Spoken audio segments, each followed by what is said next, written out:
शिवन्या जन्म से ही इच्छाधारी नागिन थी। उसकी यादों में सिर्फ एक ही कड़वी याद थी। उसने अपनी मरती हुई माँ की आंखों में अपने बाबा के कातिलों का चेहरा देख लिया था, जो रहेजा परिवार के सदस्य थे। और तब से शिवन्या का एक ही मकसद था, अपने माँ बाबा के कातिलों से बदला। इंतकाम अब शुरू हो चुका है। अब होगा बदला।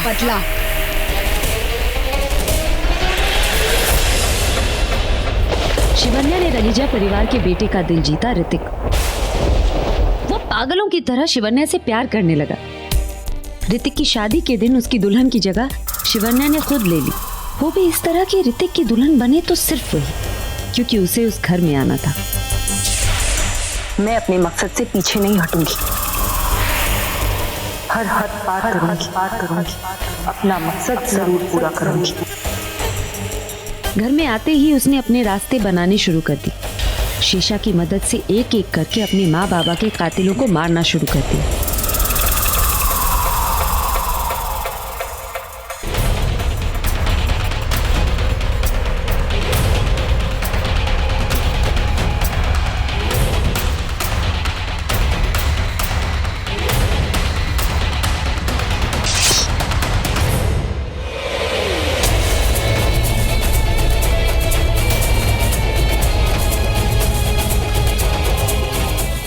चार कातिलों को मार दिया था उसने।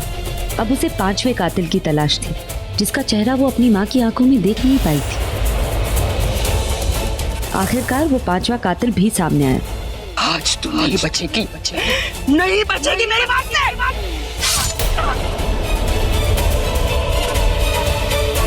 शेषा, जो अब तक शिवन्या के साथ थी, वही अब उसकी दुश्मन बन गई।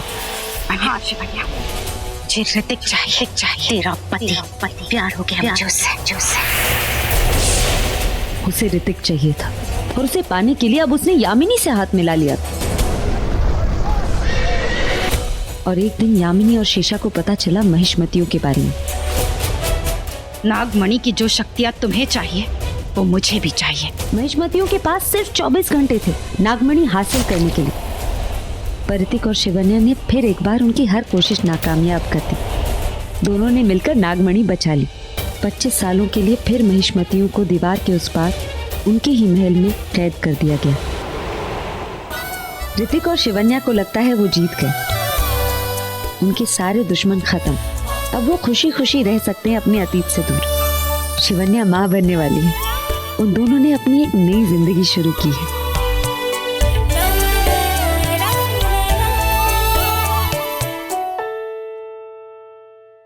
3 महीने बाद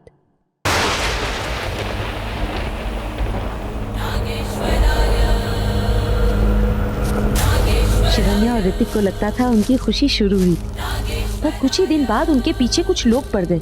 अचानक कहीं से फिर उनके दुश्मन आ गए।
शिवन्या,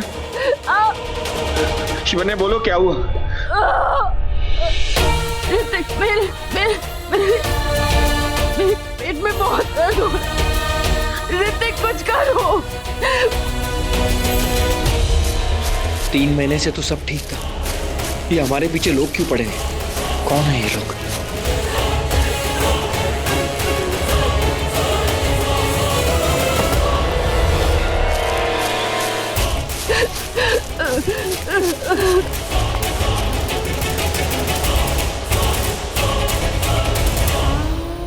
शिवन्या अपनी आंखें खोलो, हमारे बच्चे के लिए प्लीज अपनी आंखें खुली रखना।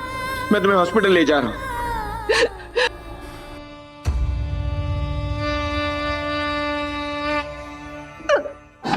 शिवन्या, शिवन्या यहाँ देखो। शिवन्या तुम्हें कुछ नहीं होगा।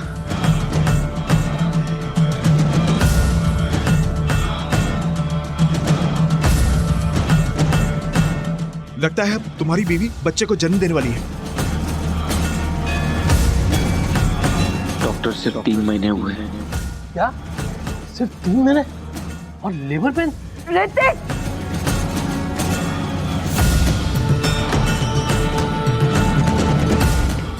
3 महीने में बच्चा, ये तो चमत्कार है। ऐसे तो पुराने जमाने में माना जाता था कि ऐसे तो वो पैदा होती है।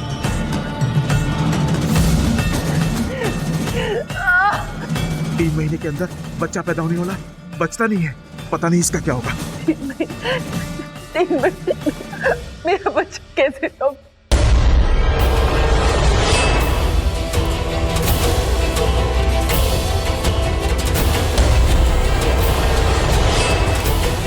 आप लंबी लंबी सांसें लीजिए।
लंबी लंबी सांसें लीजिए।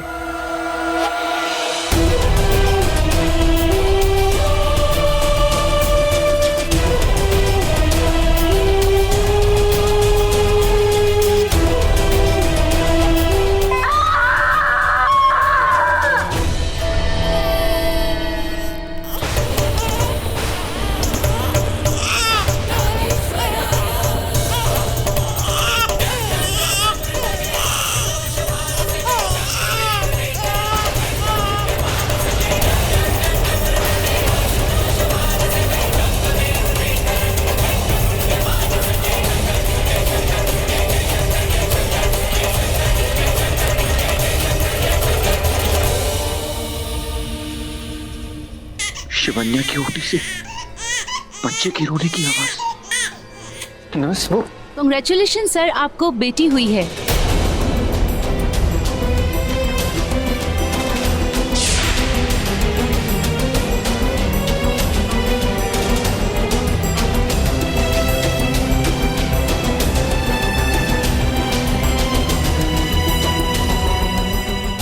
ये तो चमत्कार है। I know it depends on health. कुछ औरतों को देखकर उनकी प्रेगनेंसी के बारे में पता नहीं चलता है। ये मेडिकल साइंस के लिए एक चमत्कार है। ऐसा मैंने पहले कभी नहीं देखा। इनक्रेडिबल।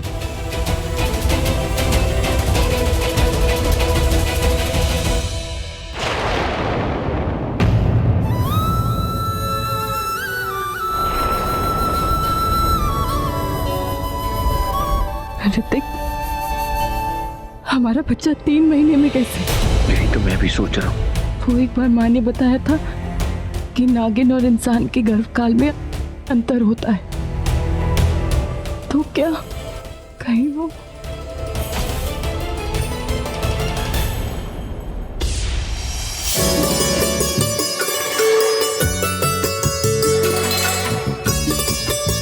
नर्स, मेरी बेटी ठीक तो है ना? मतलब नॉर्मल है ना? डोंट वरी, बेबी पूरी तरह से नॉर्मल है और हेल्दी भी।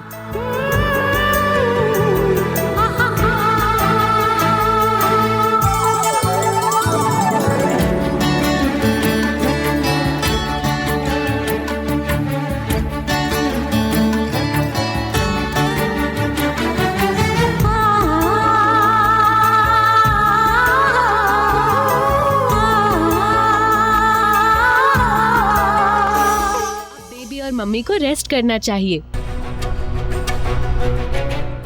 देखो एक बार ये उठ गई ना, फिर तो आपको आराम करने का बिल्कुल भी टाइम नहीं मिलेगा।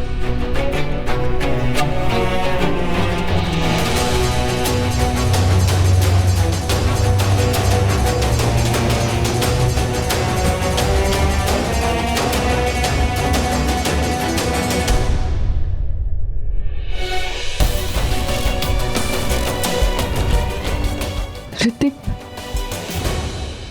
कहीं हमारी बच्ची नागिन तो नहीं? नहीं शिवन्या,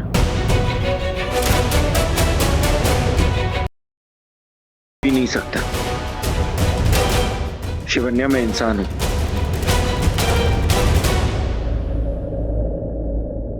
और शिवन्या, अब तुम भी तो इंसान हो, नाग योनि से निकल चुकी हो। तो हमारी बेटी नागिन कैसे? काश काश हमारी बेटी नागिन ना हो।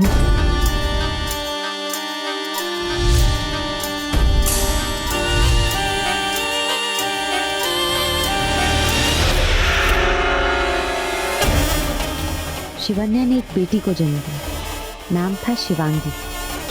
25 साल पहले वो कहानी जहाँ खत्म हुई थी, फिर वहीं से आज शुरू हुई।